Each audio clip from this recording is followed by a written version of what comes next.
Good morning, everybody. Lee Brower here, and welcome to this week's edition of Meaningful Monday. I am grateful to be here with you, and I am glad to be here with you. Have you ever been talking to someone and they're not listening?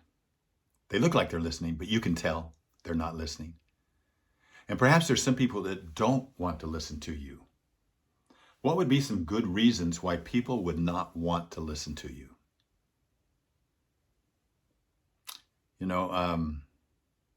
Julian Treasure on a TED Talk gave several great reasons years ago. Let me just enumerate a couple of those.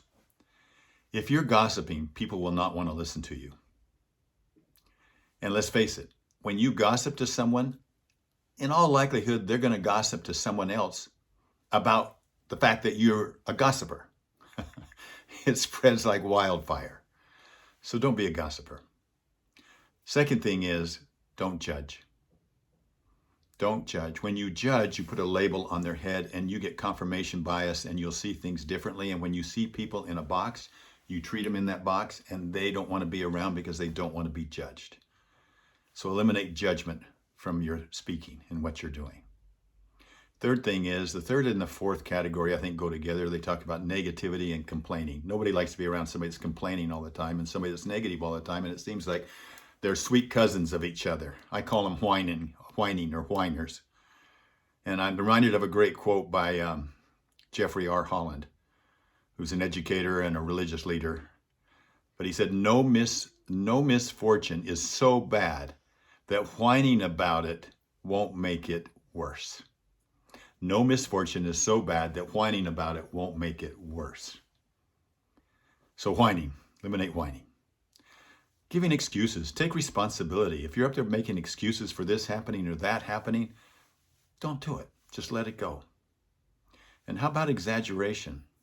The challenge, the toughness with exaggeration, if we don't manage what we're saying, ultimately it is perceived as a lie when you exaggerate so much. And after all, think about it. If something was truly amazing, what word would you use to describe it? Just a thought.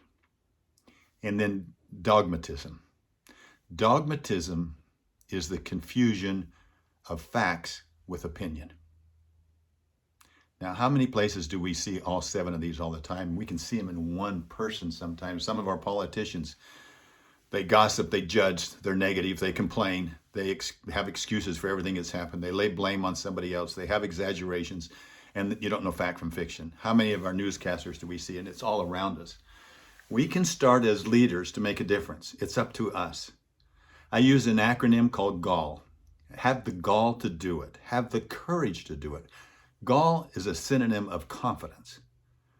And GALL, the G stands for grateful. Being grateful, not only grateful for, but grateful in, no matter what our circumstances. You do not have to wait for the rainbow to enjoy the rain. Be the one that enjoys the rain and shares the enjoyment of that rain. The rainbow will come sooner or later. And don't sit around and complain because the rainbow's not there.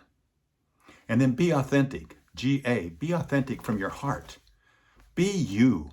Be the you that makes you you. Be the leader that makes you the leader, whether it's in your home, with your friends, your family, the community. We need more people that have gall. Be the learner. This means to be interested. Way too many of us focus on being interesting and not focused enough on being interested. But think of all the people that have made a difference in your life. When you really think about it, was it because they were interesting or because they were interested? And then the fourth letter, L, G-A-L-L, grateful, authentic, a learner, being interested, learning, and then loving. And loving means arrows out. It doesn't necessarily mean to think less of yourself, but to think of yourself less. Really trying to push out and have those arrows out to be able to think of others as you move along. Now, will we make a difference? I don't know. But if we practice this, let's eliminate the gossip, the judgment, the negativity, the complaining, the excuses, the exaggeration, and the dogmatism from our speaking. And let's have the gall to begin in gratitude, finish in gratitude, to be authentic in what we're saying and doing, to be our real selves, to be truthful, to be interested, to be learners, not just trying to force learning on other people. Be interesting, be learners, and then let's be loving. Arrows out. Let's do that. Let's do that. Start now. Will you help remind me? I'll help to remind you. Have a meaningful week, and I look forward to talking to you next week. Bye-bye.